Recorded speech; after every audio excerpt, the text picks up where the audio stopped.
भाव से लगे, तीन तीन के झुंड होकर वो वृक्षों का भाव वर्णित किया। सब जगह प्रदर्शन करेंगे तो एक एक वृक्ष मिलेंगे, कहीं आंवले का मिलेगा, कहीं पीपल का मिलेगा, कहीं बड़ का मिलेगा, कहीं शमी का मिलेगा। पर पितृलोक में जितना बड़ा पितृलोक है, उस पितृलोक में जितने वृक्ष मिलेंगे सारे त्रिवेणी के भाव से मिलेंगे। तीन तीन वृक्ष का एक भाव। इसलिए हमारे यहां त्रिवेणी की जरा महत्वता रहती है पूर्वजों के लिए, पितरों के लिए।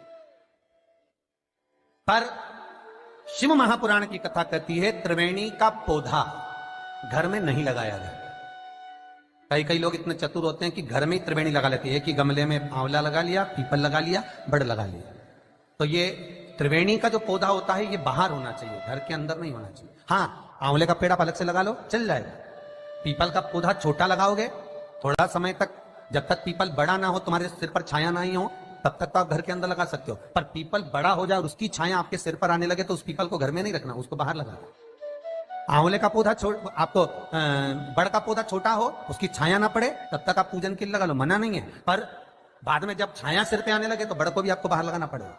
केवल आंवले का पौधा ऐसा होता है जो घर के अंदर आप लगा सकते हो।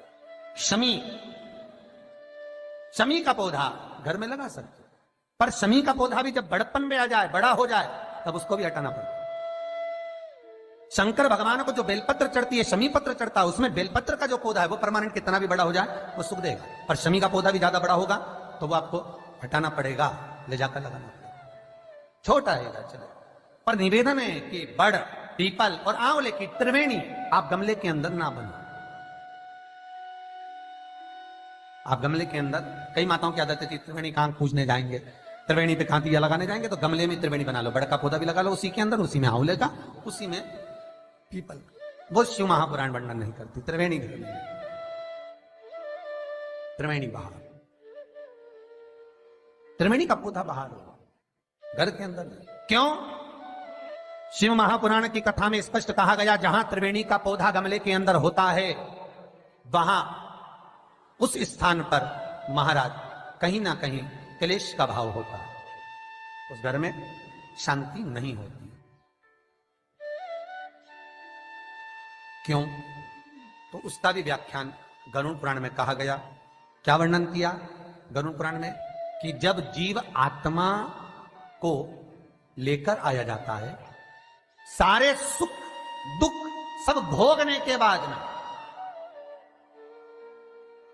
कुछ समय के लिए उसको पितृलोक में जब लाया जाता है, तब पितृलोक में आने का जो प्रवेश द्वार है, उस द्वार में जब वो जीवात्मा सारे दुख भोग कर, तकलीफ भोग कर वो जीवात्मा जब प्रवेश करती है तो उसको लगता है कि यहां पर फिर मुझे कहीं तकलीफ का अनुभव होगा, तो वो अंदर प्रवेश नहीं करती है।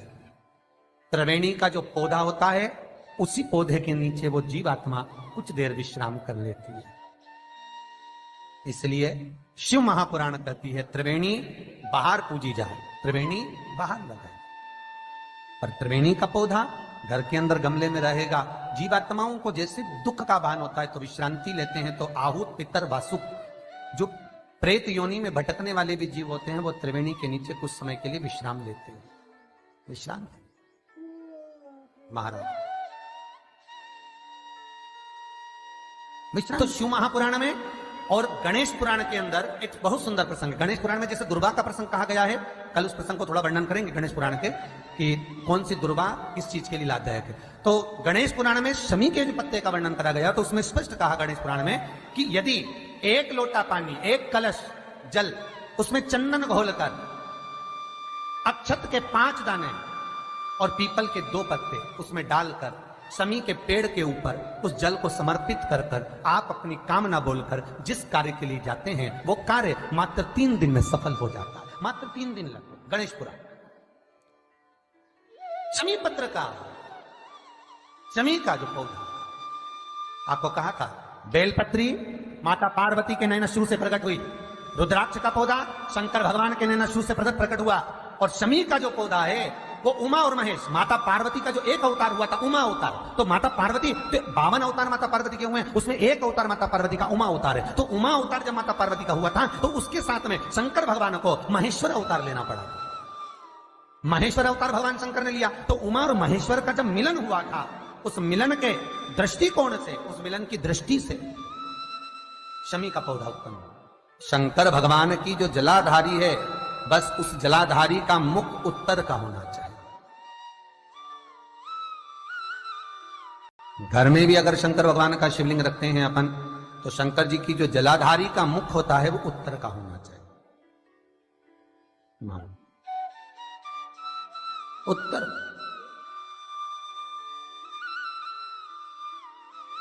भगवान को जब भी बेलपत्र आप शिवलिंग पर समर्पित करते हैं तो ये डंडी का मुख आप जहां बैठकर कर रहे हो, आप उधर बैठे हो, इधर बैठे हो, इधर बैठे हो, जहां तुम भगवान शंकर के सामने बैठे हो, इस डंडी का मुख तुम जिस जगह पर बैठकर बेलपत्र समर्पित कर रहे हो, तुम जिस जगह बैठकर बेलपत्र चढ़ा रहे हो, तुम जिस जगह बैठकर बेलपत्र को भगवान शिव को समर्पित कर रहे हो, इस डंडी का मुख आपके ठीक विपरीतता के भाव में होना चाहिए। भगवान शंकर को जहां बैठकर चढ़ाओ, डंडी का मुख विपरीतता। महाराज, जब शमी पत्र भगवान शंकर को समर्पित करो तो शमी पत्र की डंडी का भाग आपकी ओर होना चाहिए। बेलपत्र की डंडी विपरीता भाव और शमी पत्र की डंडी का भाव, शमी पत्र की जो डंडी होती उसका भाग अपनी ओर होना चाहिए। ये वटकेश्वर महादेव कोई साधारण नहीं है। हमारा अदालत में केस चल रहा हो, प्रशासनिक कोई परेशानी आ रही हो, कोई एग्जाम निकल नहीं रहा हो, कोई केस अदालत में चल रहा है, नहीं निपट रहा, बड़ के पेड़ के नीचे शिवलिंग का निर्माण करिए और शिवलिंग का निर्माण कर कर, पूजन कर कर, घी का घृत का दिया लगाकर दही चढ़ाइए। उस दही को वापिस हाथ से चम्मच में निकाल लीजिए। उस दही को रख लो, शिव जी की पूजन अर्चना कर कर भगवान भोलेनाथ के शिवलिंग का विसर्जन कर दिया। दही जो चम्मच में निकाला है उसको एक रुमाल में लगा लीजिए, चाहे स्वस्तिक बना लो, चाहे छापा लगा लो, बिंदी लगा लो। उस रुमाल को जिस एग्जाम में बैठ रहे हो उसमें जेब में रखकर ले जाइए। अदालत जा रहे हो तो उसको अपनी जेब में रखकर लेकर जाइए। महाराज, बटकेश्वर महादेव का पूजन, बटकेश्वर महादेव का स्मरण, बटकेश्वर महादेव की आराधना, बटकेश्वर महादेव का नाम जाप, बटकेश्वर महादेव की अर्चना फल दे दे। बटकेश्वर